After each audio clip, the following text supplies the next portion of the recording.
Hello दोस्तों, आप सभी का स्वागत है डिजायर आईएएस में। और ये हमारा एग्रीकल्चर का लेक्चर नंबर 7 है। अभी तक के लेक्चर्स में हमने बहुत सारी इंपॉर्टेंट चीजें डिस्कस कर ली है। फॉर एग्जांपल ये पूरी स्लाइड कंप्लीट हो गई, ठीक है। इस पूरी स्लाइड का एक्सप्लेनेशन मैंने बहुत डिटेल में दिया है। गवर्नमेंट के एफर्ट्स, फिर क्या क्या रीजंस थे प्रोडक्टिविटी लो होने के, इसके बाद land reforms, green revolution, failure of green revolution north eastern India, classification of farm lands, state advise price, minimum support price, सारी की सारी चीजें, मतलब सेक्टर्स का कैसे वैल्यूएशन होता है, सब कुछ अच्छे से हमने डिस्कस कर लिया है। अब we are moving to the next slide. In that we will first of all discuss public distribution system। इसके बाद हम देखेंगे फूड प्रोसेसिंग इंडस्ट्रीज क्या होती है, and at the end we will discuss animal husbandry and direct and indirect farm subsidies, ठीक है। लेकिन मैं आपको बता चुका हूं, ये जो सब्सिडी वाला पार्ट है, जो मेजर हम डिस्कस करेंगे कहां, WTO में। Fine. So without any delay, let's start with our very first topic for today, that is public distribution system। ठीक है, ये public distribution system होता क्या है, इसका ओरिजिन कहाँ से हुआ, कौन लेके आया, क्यों लेके आए, क्यों लोग इसका क्रिटिसिज्म करते हैं, सब कुछ हमें जानना है आज ही के लेक्चर में। तो सबसे पहले तो आपको बता दूं इसका ओरिजिन कहाँ होता है और किस ईयर में होता है। देखो, इसका ओरिजिन हमें देखने को मिलता है 1939 में। अब 1939 में तो अंग्रेज थे भैया हमारे यहाँ, जी हाँ। 1939 में एक बहुत बड़ा इवेंट हुआ था, अगर आपको याद हो, पोलैंड में अटैक किया था किसी बंदे ने, जी हाँ, हिटलर ने अटैक किया था। वर्ल्ड वॉर 2 की स्टार्ट किया गया था हिटलर के द्वारा, ठीक है। तो वर्ल्ड वॉर 2 के टाइम पे क्या हुआ था कि आप सब जानते हैं कि उस टाइम पे जो एकदम से जो प्राइजेस रहते हैं चीजों के बढ़ जाते हैं, ठीक है, क्योंकि उस टाइम पे वॉर की सिचुएशन आ जाती है। साथ ही साथ जितना भी प्रोडक्शन रहता है वो मिलिट्री इक्विपमेंट की तरफ चला जाता है, जिसकी वजह से व्हीट और राइस की इंडिया में बड़ी कमी पड़ने लगी थी। मतलब इतनी कमी पड़ गई थी कि 1943 के आसपास बंगाल फेमाइन आ गया था। अंग्रेज लोग दिखाने के लिए कि वी सर्व यू बेटर, उसके लिए अलग से वो लोग रैशनिंग का सिस्टम लेके आए थे, ठीक है।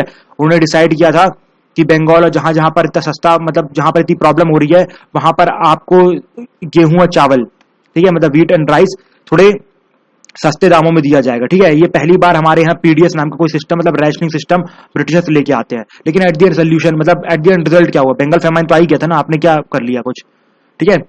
इसके बाद जब ये आप इंट्रोडक्शन समझ सकते हैं कैसे कैसे हमारे यहाँ रैशनिंग आई, मतलब usually eight the and Britishers लेके आए थे, ये कोई फैक्ट डिनाइड नहीं कर सकता, ठीक है, वर्ल्ड वॉर 2 के टाइम पे। लेकिन जब फर्स्ट 5 ईयर प्लान अडॉप्ट किया जाता है नेहरू जी के द्वारा, ठीक है, मतलब इंडियन गवर्नमेंट के द्वारा, तो उस टाइम पे दोबारा ये जो रैशनिंग का सिस्टम रहता है दोबारा री इंट्रोड्यूस किया जाता है इंडिया में with the name of PDS, मतलब पब्लिक डिस्ट्रीब्यूशन सिस्टम के नाम से दोबारा इंडिया में इसे लाया जाता है, ठीक है। पहली चीज याद रखिएगा। फिर पहले 5 ईयर प्लान में क्या रहता है, सिर्फ और सिर्फ व्हीट और राइस पे फोकस किया जाता है, मतलब सिर्फ आपको चावल और गेहूं दिया जाएगा। गवर्नमेंट ऑफ इंडिया में उतना पैसा भी नहीं था। लेकिन सेकेंड 5 ईयर प्लान से गवर्नमेंट ऑफ इंडिया चालू करती है फोकस किस पे करना, कुकिंग ऑयल देना चालू कर देती है, मतलब वही कैरोसिन, कोल देना चालू करती है, एडिबल ऑयल और बहुत सारी चीजें, शक्कर अक्कर देना चालू कर देती है गवर्नमेंट ऑफ इंडिया, ठीक है। तो सेकंड 5 ईयर प्लान से मतलब पीडीएस सिस्टम का जो स्कोप है वो बढ़ जाता है। अब देखो, ये पीडीएस सिस्टम तो आप समझ गए होंगे कि इट इज गुड, ठीक है, कि मतलब जो गरीब है उनको थोड़ा खाना दे दिया जाए फ्री में। लेकिन क्या होता है, इसके कॉन्सिक्वेंसेस होते हैं। कॉन्सिक्वेंस ये होते हैं कि कुछ गरीब लोग तो ऐसे रहते हैं, बोलते हैं चलो यार आप राशन से मिल ही जाएगा तो पैसा क्यों कमाए, बस जो भी पैसा मिल रहा है उसका थोड़ा बहुत ड्रिंक कर लेना है, उधर उधर मारना पीटना है और पड़े रहना है, और रात में खाना तो मिल ही जाएगा, ठीक है। तो इसलिए कुछ लोगों का कहना चालू हुआ कि नहीं यार, ये तो मतलब it is against our right, मतलब आप उनको फ्री में इतना पैसा दे रहे हो, मतलब उनको फ्री में इतना वो खर्च कर रहे हो, हमारे पर कोई खर्च नहीं कर रहे हो, ठीक है। तो ये सब कॉन्फ्लिक्ट चालू हो गया। लेकिन गवर्नमेंट ने एक्सप्लेन किया it is necessary for social justice. देखो, अगर कुछ लोग ऐसे हैं तो ऐसा जरूरी थोड़ी ना कि सबके सब ऐसे हैं। मतलब उस टाइम पे अप्रोक्सीमेटली हमारी 60 से 70% की पॉपुलेशन, या कहा जाए, अगर मैं फ्रैंकली बताऊं ना, उस टाइम पे ऐसा कुछ डेटा तो ये भी कहता है, मतलब ये लीगल डेटा कहता है, मतलब उस टाइम पे तो लीगल डेटा मतलब लोगों को धुंध बनाने के लिए भी किया जा सकता है। मतलब कुछ बुक्स ये भी कहती है कि अप्रोक्सीमेटली उस टाइम पे 90% की पॉवर्टी थी हमारे यहाँ, ठीक है, मतलब 90% लोग पुअर थे। तो उस टाइम पे that was the most important part कि मतलब लोगों को सोशल जस्टिस मिले। सोशल जस्टिस कैसे मिलेगा, अगर उनको खाना दिया जाएगा, उनको खाना दिया जाएगा, लोग खुद ही काम करेंगे। वो लोग भी क्यों मतलब किसी पे डिपेंडेंट रहना चाहेंगे, ठीक है। वो लोग भी अगर उनको खाना मिलेगा तो वो पॉवर्टी से बाहर आने की कोशिश करेंगे, इकोनॉमिक डिस्पैरिटी कम होगी। इसलिए इसे मतलब पीडीएस को एज अ सोशल जस्टिस का जो टूल था यूज किया जा रहा था, ठीक है। इसलिए गवर्नमेंट ऑफ इंडिया ने इसे कंटिन्यू रखा और उसका एक्सप्लेनेशन दिया कि इट इज नेसेसरी। ऐसा नहीं कि 2-3 लोग ऐसा करें तो हम पूरा पीडीएस सिस्टम भी बंद कर दे, ठीक है। अब पीडीएम सिस्टम का एक मैकेनिज्म होता है जिसे हम 3 पार्ट्स में डिवाइड कर सकते हैं। देखो, सबसे पहले तो आता है हमारा सेंट्रल गवर्नमेंट, ठीक है। अब देखो, सेंट्रल गवर्नमेंट का काम है कि मतलब जो कमोडिटीज है उसको सब्सिडाइज्ड प्राइस पे अवेलेबल करवाना। मतलब ये अभी मैं आपको बताऊंगा कैसे कौन एजेंसी काम करती है, लेकिन इतना याद रखिए मैकेनिज्म में 3 पार्ट है। सबसे पहले हायरार्की में टॉप में रहती है कौन, central government. Central government decide करती है सब्सिडाइज्ड प्राइस, मतलब कमोडिटी सब्सिडाइज्ड प्राइस में अवेलेबल होना चाहिए। इसके बाद जो डिस्ट्रीब्यूशन का काम रहता है कि मतलब डिस्ट्रीब्यूशन का काम स्टेट गवर्नमेंट का रहता है। और फाइनली जो पीडीएस जो स्टोर्स रहते हैं ना, राशन की दुकानें, वो पॉइंट ऑफ सेल रहती है। मतलब कि क्या रहता है कि मतलब सबसे पहले जो सेंट्रल गवर्नमेंट क्या करेगी कि सस्ते में हमारे पास स्टेट्स को क्या करेगी, मतलब ये जो गेहूं चावल उपलब्ध करवा देगी। इसके बाद स्टेट्स क्या करेंगे, स्टेट जगह जगह जो राशन की दुकानें हैं वहां पर भिजवा देंगे, ठीक है। और राशन की दुकानें क्या करेंगी, मतलब चोरी कर करके अपने जेब में रख लेंगे। इनफॉर्मली सही है, लेकिन एट द एंड मतलब राशन वाले क्या करेंगे, जनता को बांट देंगे, ठीक है। इस तरह का कुछ हायरार्की सिस्टम काम करता है। अब इसको कंप्लीट करने के लिए गवर्नमेंट ऑफ इंडिया ने एक बॉडी बनाई थी। समझते हैं उस बॉडी के बारे में, क्या काम थे उस बॉडी के, क्या थी वो बॉडी। बॉडी को बनाया गया था 1965 में। 1965 से पहले हम क्या कर रहे थे कि जो ब्रिटेन वाले थे ना, जब ब्रिटेन कैसे करता था, ब्रिटेन का मतलब सिंपल था, सेंट्रल गवर्नमेंट से चीजें आती इधर उधर बांट दी जाती, थोड़ी बहुत ट्रक लगा दी जाते, मतलब उस टाइप की रैशनिंग थी ब्रिटिशर्स की, ठीक है। ऐसी नहीं जो अभी हमारी प्रेजेंटली चलती है। तो गवर्नमेंट ऑफ इंडिया ने 1964 तक उसी टाइप की रैशनिंग में फॉलो किया। लेकिन क्या हुआ, 1962 में एक इवेंट होता है। क्या इवेंट होता है, Indo China war. Indo China war में इंडिया हार जाता है, ठीक है, जिसकी वजह से हमारे यहाँ प्राइसेस और बढ़ जाते हैं।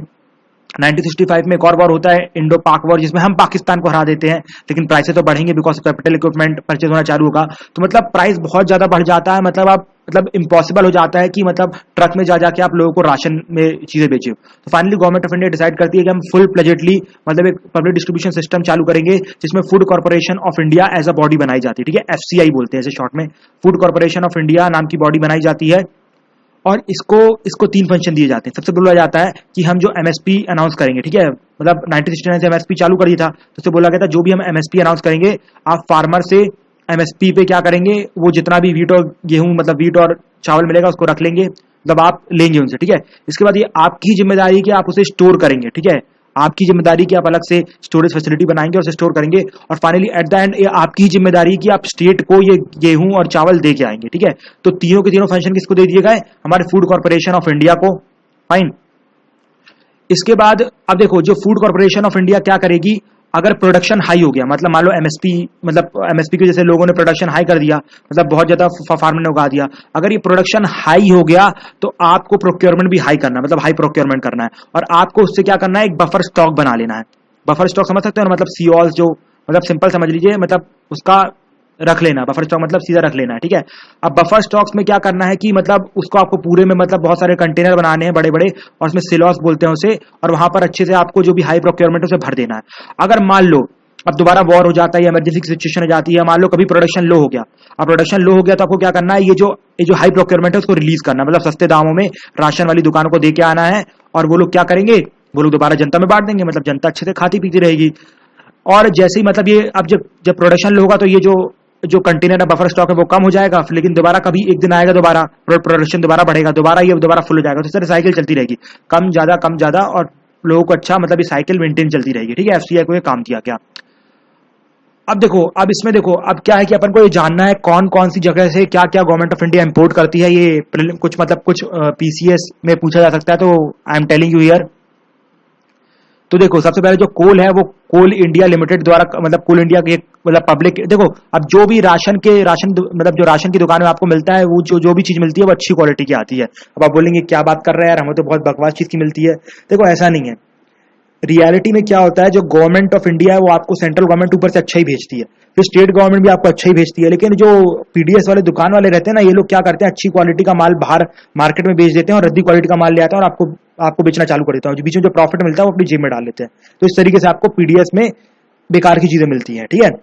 तो इंडिया जो इसमें कोल है वो पब्लिक इंटरप्राइज से इंपोर्ट करवाता है, मतलब कोल इंडिया लिमिटेड, जिससे कि पब्लिक इंटरप्राइज का प्रोडक्शन भी बढ़े। फिर कैरोसिन ऑयल है वो ऑयल मार्केटिंग कंपनी से लेता है, like ONGC and all these things, ठीक है। ओएनजीसी आप सब जानते हैं पब्लिक इंटरप्राइज कंपनी है।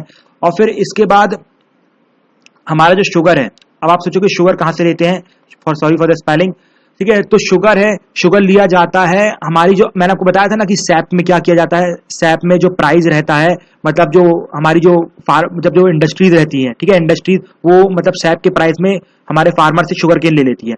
अब जो वो लोग शुगर उससे बनाते हैं, उसमें से उनको कुछ मान लो 25% ऑफ द शुगर गवर्नमेंट को सस्ते दाम पे बेचनी पड़ती है, ठीक है। गवर्नमेंट ऑफ इंडिया को सस्ते दाम पे बेचनी पड़ती है। लेकिन जो भी पैसा रहता है, ठीक है, फॉर एग्जांपल यहाँ पर कोल इंडिया लिमिटेड ने अब कोल सस्ते दाम पे दिया होगा, ऑयल केरोसिन ऑयल सस्ते दाम पे मिला होगा, यहाँ पर शुगर कंपनी सस्ते दाम पे ऑयल बेच रही है, तो सेंटर क्या करता है, इन्हें कंपनसेट कर देता है, मतलब पूछता है कि आपने कितने का दिया, उसके हिसाब से कैलकुलेशन करके जो भी उनका लॉस हुआ रहता है वो सेंटर कंपनसेट कर देता है। ठीक है, तो कुछ इस तरीके से राशन का पूरा सिस्टम चलता है। लेकिन आपको एक और चीज बता दूं, वो जो हमारे यहाँ जो राशन सिस्टम है अभी तक ऑयल और पल्सेस नहीं दी जाती है। ठीक है, ऑयल और पल्सेस नहीं दी जाती, सिर्फ और सिर्फ तभी दी जाती है जब मतलब बहुत ही ज्यादा एक्सट्रीम कंडीशन हो गई कि नहीं यार अब तो मतलब पल्सेस का दाम ना मतलब बहुत ही ज्यादा ऊपर निकल गया है, और उस टाइम पे भी मतलब रैशनिंग पे नहीं दी जाती है, नो प्रॉफिट नो लॉस पे दी जाती है, मतलब कि आपको जिस प्राइस पे खरीदी उसी प्राइस पे बेच देंगे। अब देखो, अब यहाँ पर आप सोच रहे हो मैं ऑयल और पल्सेस की अलग से बात क्यों कर रहा हूँ, जस्ट बिकॉज कि आपने देखा हमारे यहाँ जो एमएसपी दिया जाता है वो सिर्फ और सिर्फ मतलब 24 क्रॉप्स में दिया जाता है, including wheat and that what is called that rice, और ऑयल और पल्सेस का हमारे यहाँ प्रोडक्शन बढ़ाया ही नहीं जा रहा है, जिसकी वजह से हमें ऑयल और पल्सेस क्या बाहर से इंपोर्ट करनी पड़ती है, और बाहर से इंपोर्ट करनी पड़ती है तो आप समझ सकते हैं कि अब तो गवर्नमेंट इतना ज्यादा लॉस भी नहीं झेलेगी। ठीक है, जिसकी वजह से हमारे पर ऑयल और प्राइस मतलब ऑयल और पल्सेस बहुत ही कम मात्रा में दी जाती है या फिर दी ही नहीं जाती है। ठीक है, बहुत तभी दी जाती है जब जरूरत पड़े। अब इसके कुछ ड्रॉबैक्स होते हैं, मैं आपको बताऊंगा क्या ड्रॉबैक्स है। तो उससे पहले तो हम देखते हैं कि क्या क्या रीजंस थे जिसकी वजह से हमारा पीडीएस सिस्टम फेल कर गया। मैंने आप देख रहे हैं ना कि हमारा पीडीएस सिस्टम अच्छे से काम नहीं कर रहा है, तो क्या क्या रीजन है जिसकी वजह से हमारा पीडीएस सिस्टम फेल कर गया। तो सबसे पहला रीजन तो ये था कि यहाँ पर पॉलिटिशियंस और ब्यूरोक्रेट्स ना बिल्कुल भी रेडी नहीं है। ठीक है, मतलब जैसे पीडीएस सिस्टम में हेड में कौन है, एक ब्यूरोक्रेट ही बैठा होगा, मतलब सब स्टेट गवर्नमेंट को पता है कि लोग बेच रहे हैं, फिर भी गवर्नमेंट कुछ भी करने को तैयार नहीं है। तो हमेशा कहीं पर भी अगर कोई भी पॉलिसी फेल हो रही है ना, समझ लीजिए पॉलिटिशियन तो ब्यूरोक्रेट्स रेडी नहीं है। फिर दूसरा ये ट्रांसपेरेंसी अकाउंटेबिलिटी नहीं है, जैसे मैंने आपको बताया कि जनता को पता ही नहीं रहता कि अच्छा क्वालिटी का माल आता है। ठीक है, इसके बाद जब प्रोक्योर किया जाता है, मतलब जो अभी आपको पता है जो एफसीआई के जो एजेंट्स रहते हैं, छोटे मोटे जो एजेंट्स जो रहते हैं, जो बिचौलिए ये डील करवाते हैं एफसीआई के बीच में, ये लोग क्या करते हैं अपना कमीशन खाते हैं, मतलब सस्ते में क्या करवाते हैं एफसीआई को दिलवा देते हैं और बीच का जो पैसा रहता है वो खा जाते हैं। इस टाइप का करप्शन किया जाता है। इसके बाद आपने देखा स्टेट गवर्नमेंट के बीच में, सेंट्रल गवर्नमेंट के बीच में, और ये जो हमारी पीडीएस रहती है ना, जो पॉइंट ऑफ सेल रहती है राशन की दुकान, उनके बीच में कोई कोऑर्डिनेशन नहीं है, किसी को पता नहीं रहता कितना आ रहा है कितना जा रहा है, मतलब इस टाइप का सिस्टम चलता है। फिर इसके बाद मैंने आपको बताया कि ऑयल और पल्सेस नहीं दी जाती। इसका क्या ड्रॉबैक है, उसका ड्रॉबैक ये है कि हमारे यहाँ जो जनता है ना उसको न्यूट्रिशन नहीं मिल पाता। आपने लोगों का पेट तो भर दिया, मतलब लोगों का हंगर खत्म कर दिया, लेकिन क्या आपने उसे न्यूट्रिशन दे पाया? अगर आपने न्यूट्रिशन नहीं दे पाया तो कहां से वो काम करेगा? अगर सपोज मैं आपका पेट भर रहा हूं, अगर आपको प्रोटीन वाली चिकन, दूध, दही, बटर ये सब नहीं दे रहा, तो आपका अंदर प्रोटीन नहीं आएगा, आपके अंदर विटामिन नहीं आएगा, तो आप काम कैसे करोगे? तो ये हमारे राशन सिस्टम सबसे बड़ा ड्रॉबैक है। इसलिए लोग फोकस करते हैं कि सर आप एटलीस्ट जो पल्सेस दे रहे हो तो थोड़े मतलब उसी प्राइस में अवेलेबल करवा दो जिस प्राइस पे खरीदो, लेकिन एटलीस्ट देना चालू करो। ठीक है, इसके बाद थेफ्ट और लीकेज तो आप जानते ही, मैं बता चुका हूं कैसे आपकी लीकेजेस की जाती है। इसके बाद फूड ग्रेन सब होता है हमारे यहाँ पर, जैसे अमेरिका में आप जाएंगे वहां पर सिलॉस होते हैं, मतलब अलग से एयर टाइट कंटेनर होते हैं जहां पर अलग से मतलब रखा जाता है फूड ग्रेन्स को। अमेरिका ने प्रोक्योर किया तो अमेरिका अलग से सिलॉस में रखती है, हमारे क्या करते हैं हमारे जमीन में रख देते हैं, उसके ऊपर क्या करते हैं, उसके ऊपर फट्टी डाल दी जाती है। ठीक है, येलो कलर की रहती है, उसे नॉर्मल भाषा में हमारा फट्टी कहा जाता है, वो डाल दी जाती है। और इसको डालने के बाद अगर कोई भी पेस्ट अटैक कर सकता है, बारिश से नीचे से मतलब उसके ऊपर मतलब पानी गिर सकता है, मतलब पूरी मतलब जो फूड ग्रेन है वो खराब हो जाती है। और ब्लैक मार्केटिंग तो आप जानती हैं कैसी बेकार टाइप की चलती है यहाँ पर अभी भी, मतलब जो सीएनजी में भी बहुत अच्छी ब्लैक मार्केटिंग चलती है और ये लोग खुश होते हैं इतना पैसा कमा के, लोगों का हिस्सा मार के। ठीक है, और फिर एक और जो सबसे बेकार चीज देखने को मिलती है कि लोगों को पता ही नहीं रहता है कि मतलब क्या राशन सिस्टम में चल रहा है, बिकॉज गवर्नमेंट अवेयर ही नहीं करवाती है। कोई अवेयरनेस कैंपेन नहीं चलाती, मतलब आपको एनवायरमेंट ठीक करवाना, अवेयरनेस कैंपेन चलाओगे, ये चलाओगे, वो चलाओगे, लेकिन आप इसके लिए कोई अवेयरनेस कैंपेन नहीं चलाते। मतलब लोग ना मतलब एक तरीके से पता ही नहीं रहता कि क्या चल रहा है। ठीक है, तो ये सब रीजन जिसकी वजह से हमारा जो पीडीएस सिस्टम उस तरीके से फेल कर रहा है। ठीक है, अब इसके बाद गवर्नमेंट को भी पता चलेगा कि हाँ भैया फेल तो कर रहा है, तो उसके लिए गवर्नमेंट ने शांता कुमार एक बंदे थे, उनके अंदर कमेटी बनाई और उन्होंने रिपोर्ट दी। ठीक है, उनकी रिकमेंडेशन ना एक तरीके से बहुत ही लाभदायक साबित होने वाली है अगर इन रिकमेंडेशन को एक्सेप्ट किया गया। पहली रिकमेंडेशन क्या? पहली रिकमेंडेशन तो ये है कि एफसीआई के पास मैंने आपको बताया 3 फंक्शन थे। सबसे पहले उसे प्रोक्योर भी करना है, डिस्ट्रीब्यूट भी करना है और स्टोर करके भी रखना है। तो ये जो शांता कुमार साहब ने बोला कि आप इन तीनों फंक्शन को अलग कर दो, मतलब प्रोक्योर कोई और करेगा, डिस्ट्रीब्यूशन कोई और करेगा, स्टोरेज कोई और करेगा। तो मतलब देखो सेकेंड एआरसी में एक चीज बोली गई थी, सेकंड एआरसी में बोला गया था जहां पर डिस्क्रिशन ज्यादा रहता है वहां पर करप्शन ज्यादा रहता है, मतलब जहां पर ज्यादा पावर दोगे वहां पर करप्शन ज्यादा होगा। यहाँ पर आपने देखा कि तीनों के तीनों फंक्शन एक ही बंदे को दे दिए गए हैं, जिसकी वजह से यहाँ पर करप्शन ज्यादा हो रहा है। तो उन्होंने बोला कि इसको कम करो तो ऑटोमेटिकली धीरे धीरे करप्शन कम होगा। इसके बाद मैं बता सेक्स अपने यहाँ बनाए जाते हैं। सेक्स क्या रहते हैं कि सिंपल मतलब ये एयर टाइट नहीं रहते, बस एक तरीके कंटेनर, या फिर आपने याद है आपको उसमें देखा होगा आपने मोहनजोदाड़ो में not in that movie. I am telling कि आपने मोहनजोदाड़ो हड़प्पा सिविलाइजेशन चैप्टर में पढ़ा होगा कि मतलब बहुत सारे वहां पर खाने मतलब वो पाई गई थी जहां पर फूड ग्रेन को स्टोर करते थे, वैसा अभी तक अपने यहाँ बना रहे, मतलब मोहनजोदाड़ो वाली चीज आप अभी बना रहे हो, बोलो 5,000 साल पहले वाली। बल्कि अमेरिका क्या बना रहा है, सिलॉस बना रही है, एयर टाइट कंपार्टमेंट रहते हैं जहां पर आपने एक बार अपना गेहूं चावल रख दिया तो उसके ऊपर कभी कोई पेस्ट अटैक नहीं करेगा, ठीक है। उसके बाद आपको इंप्रूवमेंट आने के लिए अकाउंटेबिलिटी सेट करनी पड़ेगी, मतलब आप किसी को जिम्मेदार बना दो कि अगर इन लोगों को, जनता को अगर राशन नहीं मिल पाया तो उसके लिए ये जिम्मेदार है। तो जैसे ही कोई बंदा जिम्मेदार होगा तो ऑटोमेटिकली काम करना चालू करेगा, तो ऑटोमेटिकली इंप्रूवमेंट आएगी, ठीक है। इसके बाद आपका जो डेटा है ना, अभी देखो अब पकड़ में क्यों नहीं आता है, मतलब पता कोऑर्डिनेशन क्यों नहीं रहता है, जो पूरा डेटा रहता है ना फिजिकल फॉर्म में रहता है, मतलब अलग से मतलब बड़े बड़े रजिस्टर रहते हैं, उसको कोई चेक नहीं करना चाहता। अब हमारे यहाँ पर ये जो शांता कुमार साहब ने बोला, इन्होंने बोला कि कंप्यूटराइज कर दो पूरे को, ठीक है, मतलब पूरे के पूरे कंप्यूटराइज कर दो, जिससे कि आप कोई भी डेटा डालो खटाखट कंप्यूटर में और आप सामने डेटा आ जाए, जिससे कि अब जो चोरी है वो कम हो जाएगी। डिजिटल करोगे तो ऑटोमेटिकली चोरी कम हो जाएगी। साथ ही साथ उन्होंने ये भी एक और चीज बताता हूँ, जो एफसीआई वाले ट्रक रहते हैं ना, कभी कभी ये लोग इतनी बड़ी चोरी करते हैं कि आप देखो एफसीआई में प्रोक्योर किया गया, ठीक है, एफसीआई में मतलब एफसीआई के ड्राइवर आए, उन्होंने ट्रक में प्रोक्योर किया जो भी क्यों प्रोक्योर करना था, अब उन्हें सीधे ले जाना था कहाँ, बफर स्टॉक में, मतलब स्टोरेज सिस्टम में। लेकिन वो लोग क्या करते हैं, बीच में रास्ता कट लेते हैं और बीच में बहुत सारे लोग आते हैं, मतलब चोर लोग, उनको बेच दिया जाता है। तो अब ये भी बहुत बड़ी प्रॉब्लम थी। तो उन्होंने बोला कि आप, मतलब शांता कुमार साहब ने बोला कि जो ट्रक्स होते हैं ना, आप जीपीएस लगा दो और उनकी मूवमेंट ट्रैक करो, अब देखते हैं कहाँ जाते हैं बेटा, अब चोरी करके दिखाओ, ठीक है। तो ये बहुत मस्त रिकमेंडेशन दी थी उन्होंने, बहुत सही रिकमेंडेशन दी थी। इसके बाद और भी उन्होंने रिकमेंडेशन दी जैसे कि अब जैसे बायोमेट्रिक सिस्टम यूज किया जाए। राशन में क्या रहता है कि कुछ लोग मतलब किसी और के मतलब राशन कार्ड लिया, उसमें फोटो तो रहती नहीं है, पहले नहीं रहती थी, आजकल रहने लगी, फिर भी लोग अपनी अपनी फोटो लगा के, दूसरी फोटो लगा के बहुत आराम से राशन सिस्टम ले लेते हैं। उसके लिए उन्होंने बोला कि बायोमेट्रिक सिस्टम चालू करो, मतलब समझ रहे हो ना कि मतलब अंगूठा लगा के आपको पूरा राशन मिलेगा। तो वो भी गवर्नमेंट ऑफ इंडिया ने चालू किया, थोड़े बहुत ड्रॉबैक्स है लेकिन धीरे धीरे उसमें इंप्रूवमेंट आएगी। फिर उसके बाद अब लोगों को अवेयर करवाओ, ठीक है। अगर आप लोगों को अवेयर करवाओगे ना तो सबसे बड़ी प्रॉब्लम क्या होगी, मतलब सबसे बड़ी चीज क्या होगी, अगर लोग अवेयर हो गए तो लोग ऑटोमेटिकली क्वेश्चन करना चालू करेंगे। जैसे वो लोग बोलेंगे कि हमने तो भैया कंप्यूटर में पढ़ा था कि 10 किलो चावल आया और आप सिर्फ 5 किलो दे रहे हो, तो कहाँ गया वो पैसा, तो ऑटोमेटिकली सर्वेलेंस चालू हो जाएगा। तो आपको मतलब ऐसे कोई सर्वेलेंस टीम रखने की जरूरत नहीं है।